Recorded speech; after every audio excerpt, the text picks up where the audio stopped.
Hi everyone, it's me, Miss Cote, and I'm doing this video to review how to incorporate quotations. As I've said in class, I think working on incorporating quotations smoothly is one of the things that can really improve your writing. So we're going to go over the PowerPoint that I presented in class. I'm going to go over a couple of examples, and then you can return to this video whenever you need to review the concept. If you get on your rubric that you need to work on incorporating quotations, this is one place to do that review, and you might look at it before you have to submit anything in class. All right, let's get started. Hello everyone. Let's go over some of the ways that you can incorporate your quotations into your essay. The first question you have to ask yourself is how you're going to pick the evidence you use to prove your point in your essay.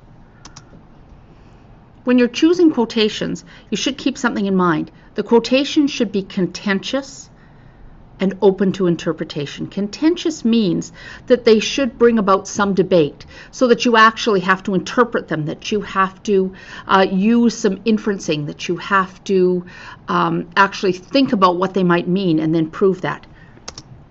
Here's an example. The sky is blue. Don't choose this quotation because generally it's accepted that the sky is blue when the sun is shining. Now, obviously there could be exceptions to this rule. There could be times when that could be contentious or probative of some issue. But generally that is not a great quotation. There's no need to say the main character went down the stairs and then quote, he went down the stairs. That's not really useful. It's not contentious, and it also just wastes valuable analytical time or space in your essay. Here's an example of something that is a better choice. Her reaction was immediate.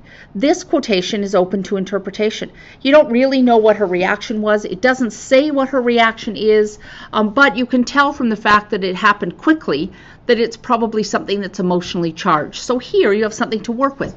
You have something that you can interpret. Another thing you need to do is to consider the context. You have to think about the context of the quotation, and you have to let your reader in on where the quotation came from. For example, while I've read all of the works that you'll be citing in your essays, some of them it's not necessarily fresh in my mind. So when you write an essay, you should always keep in mind that your audience is someone who is familiar with the work but not necessarily an expert. So you'll need to give them some guidance. So when you're considering context, you need to think about a couple of things.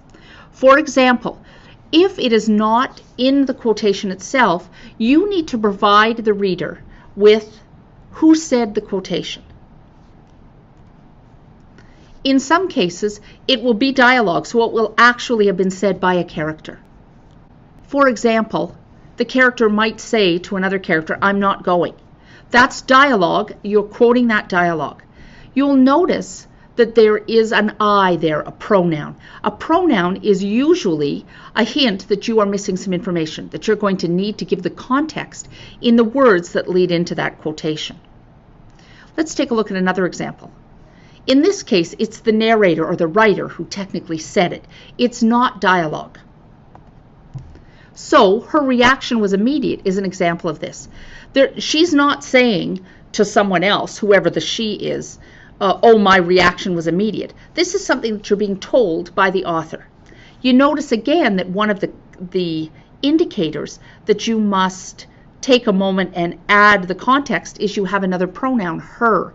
We don't know who she is. So in your lead into the quotation, when you incorporate that quotation, you need to tell the reader who her is.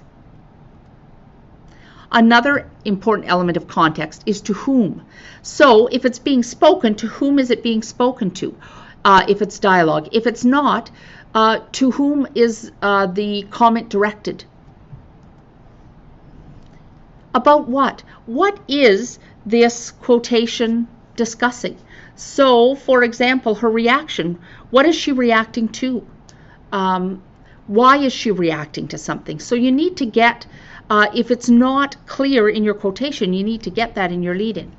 Another element of context are what are the circumstances. So that sometimes is the same as the slide before, that about what and in what circumstances can be very similar. Let's take a look at an example of that to help reinforce what I've said. This is a quotation that is properly incorporated. You'll see that before the quotation, there are lead-in words that give you all of the information or context you need as a reader to identify what was going on when that passage was happening in the book. The first thing we look at is we have to answer the question, who? And in this case, who is Judy? So by putting Judy's name before the quotation, you are addressing that element of context. The next element of context you need to consider is to whom. So who is the other person involved in this? What is Judy reacting to? Well, in this case, it's her teacher. And that provides the whom context. And then the next element is about what or under what circumstances. So she's reacting to the idea that she was confronted with her mistake about an error in judgment. And so that is the about what or the under what circumstances element. All right, let's give one a try. This quotation comes from the short story The Lottery by Shirley Jackson. There has always been a lottery. Now imagine you want to put this quotation into an essay. You might do so by many different ways, but we'll try one today so you can see what I mean. So first we need to think about the context of the quotation. So when we're thinking about the context, we need to ensure that the reader will know who is saying it, to whom is it being said, and about what. So in this case, the speaker, because this is dialogue, these are the easiest ones to incorporate. The speaker is Old Man Warner. And then we have to think about who he's speaking to. And in this case, he's speaking to the crowd. And about what is he speaking? Well, he's talking about quitting the lottery. So if you recall from the story, the crowd has gathered for the lottery. Old Man Warner is defending the lottery, and the crowd starts to talk about, some members of the crowd start to talk about how the lottery has been abolished in some villages. And Old Man Warner argues against that, saying that there's always been a lottery. And this connects also to that theme of tradition that we spoke about in class. So now that we know what the context is, we know the kinds of information that we'll need to put in our own words in the lead-in to this quotation. So let's take a look at how I did it here. I made sure that we spoke about Old Man Warner, that we also talked about the fact that he was speaking to a crowd, and that we talked about the circumstances that the crowd was discussing how some villages have quit the lottery. So this is what I came up with. When the crowd discusses how other villages have quit the lottery, comma, Old Man Warner argues, comma, there has always been a lottery. So you'll notice that we have the addition of a comma here, which connects the quotation to your own words. And then we have all of those context elements added. Now, remember, we also have to add a citation when we add a quotation to an essay. So I have added the citation here using MLA format. And because the quotation began with a capital letter, we need to fix that in order to make the quotation flow into the sentence. So, as we discussed in class, when you make a change to a quotation, you'll add the square brackets here. So now you have a quotation that's ready to be incorporated into your essay. For more examples of this, check your notes from class. If you find yourself struggling as to how to make your quotation flow grammatically into your essay and also answer all of those context questions, you're welcome to send me a message on the LMS or come and see me in class and we'll work through your specific quotation. I hope this helps. Hi again, everyone. It's Miss Cote. I hope you found this video helpful. Please feel free to return to it anytime you need a review of how to incorporate quotations. There are also some other lectures on my YouTube channel, so feel free to check those out. Until next time.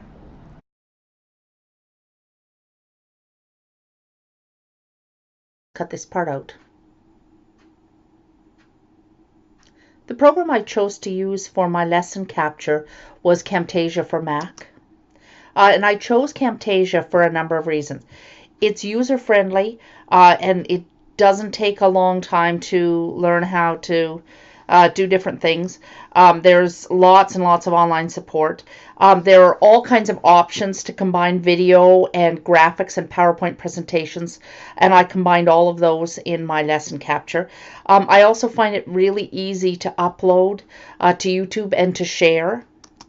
I also really like in Camtasia how easy the annotations are, so that you can add voice bubbles, thought bubbles, different boxes. There's all kinds of great options. There's also a lot of highlighting options so that it lets you circle and put arrows and highlight text, and also emphasize text by darkening the background. I like that you can add hyperlinks. A lot of my lessons are kind of linked to other things, so I like that you can add that.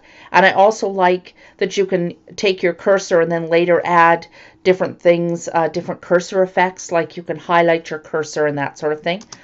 The real first exposure I got to Camtasia was I read a book by Jonathan Bergman and Aaron Sams about flipping your classroom, and they recommended Camtasia, and I enjoyed the book so much that I went out and found a deal and got Camtasia right away. And I would recommend it to anyone. It is hands down the easiest program I've used. Here are some of the advantages, I think, for me to using Camtasia and to creating lesson capture. Here are some of the things that I thought would be useful for students, and also I think useful as a teacher. You know, once you put the work in, these some of these things make it a little bit easier on me in the future. So I like how it'll let you highlight key information, and you don't have to do that while you are capturing your lecture or your PowerPoint. I think PowerPoint's somewhat limited in the way you could animate things, so I like the options of annotating and highlighting and using your cursor to focus and all those things to draw students' attention to the information in the video. I think it's really useful for students to be able to review and revisit the videos again and again. The way that you can use your own face, I think, personalizes the videos. I find students like to have that connection, so they like to hear your voice, but they also like to see your face. I think it's just a familiarity thing. It's also been very useful for me if I'm doing something that I know will be used again and again, like incorporating quotations. I start to teach it in grade 9, and it goes all the way up to grade 12. So it's great for students who are absent, who are going to be away, who are on field trips, who are on sporting events, because those students can basically get what we got from the lecture, and they don't just have to rely on the notes. And also it's great because it's available for weak or struggling students, so that students can go back and review it at their own pace.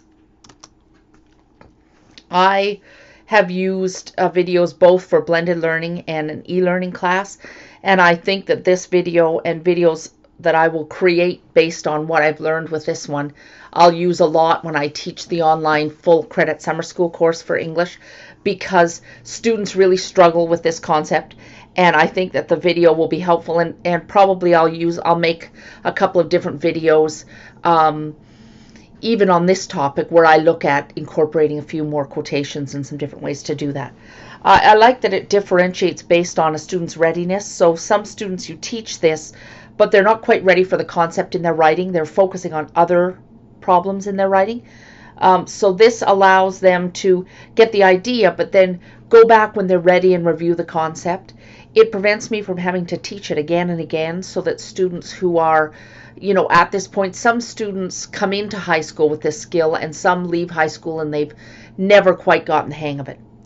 It also differentiates, I think, based on auditory and visual learning styles. It offers both of those, so students who are very visual and they're taking a lot of notes when you're lecturing but not listening can go back and listen to the video. Students who are listening and they took a few notes but their notes weren't adequate can go back. So I think it offers a lot of differentiation, which is beneficial for students. And then specifically, this topic is one in our subject English that we have to repeat to students a lot.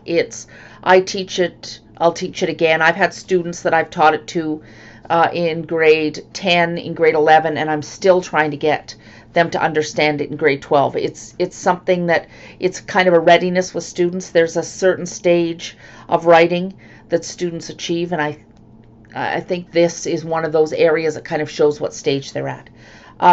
So there are a lot of students who need remediation, and it's also nice because students can go back and take a look at it when they need it. So if they're working on their essay in the middle of the night, which many of them do, it's available to them.